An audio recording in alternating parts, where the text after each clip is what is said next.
Hello friends, in the series on the income tax cases, today we will discuss an issue that if the assessee has not deducted the TDS on some payments and those payments relate to the capital expenditure which is not debited to the profit and loss account, but that payment relates to the capital expenditure which is the part of the balance sheet. So whether for non-deduction of TDS for the payments made for the capital expenditure which is not debited to the profit and loss account, whether disallowance under section 40A clause IA can be made for non-deduction of TDS.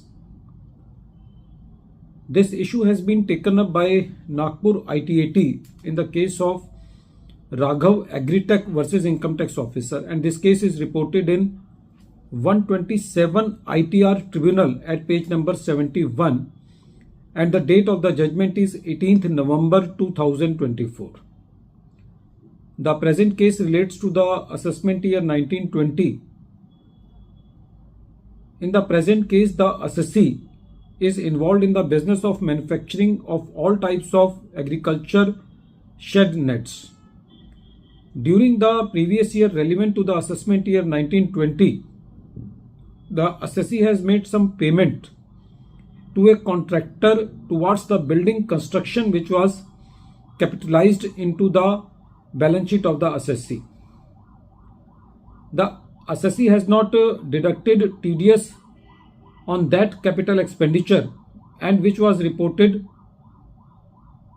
and which was mentioned in the income tax return of the assessee.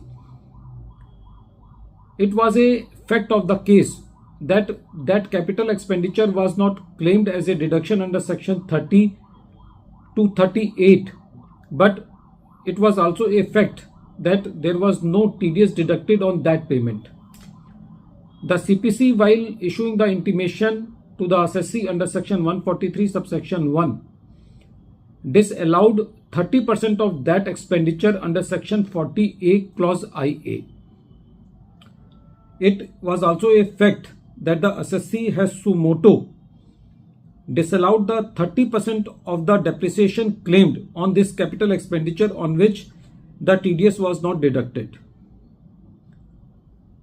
When the assessee filed the appeal before the learned CIT appeal against the order of the CPC, the CIT appeal also upheld the order of the CPC under section 143 subsection 1.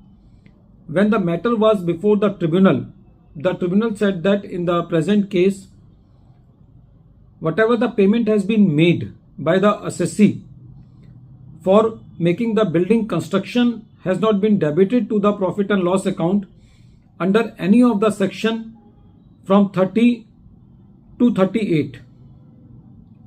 The tribunal said that in the present case, the assessee has suo motu disallowed 30% of the depreciation on this capital expenditure, and it is a trite law that the disallowance under section 40A clause IA is attracted only for the expenditure which is debited to the profit and loss account under section 30 to 38, since from the facts of the case it is very clear and lucid that no expenditure has been debited to the profit and loss account under section 30 to 38. So the disallowance under section 40A clause IA is not justified. There was no dispute that the expenditure is a capital expenditure. It was forming the part of the balance sheet of the assessee. The assessee has claimed depreciation on that, and even the assessee has disallowed 30% of that depreciation. So since the amount is not covered under section 30 to 38, so disallowance under section 40A clause IA do not subsist.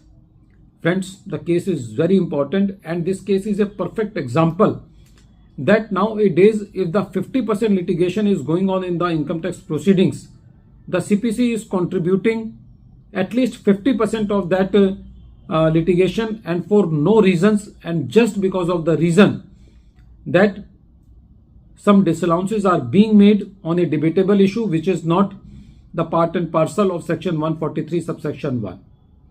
At the end of this video, once again I am repeating the name of the case. The name of the case is Raghav Agritech versus income tax officer, and this case is reported in 127 ITR Tribunal at page number 71, and the date of the judgment is 18th November 2024. Thank you, friends.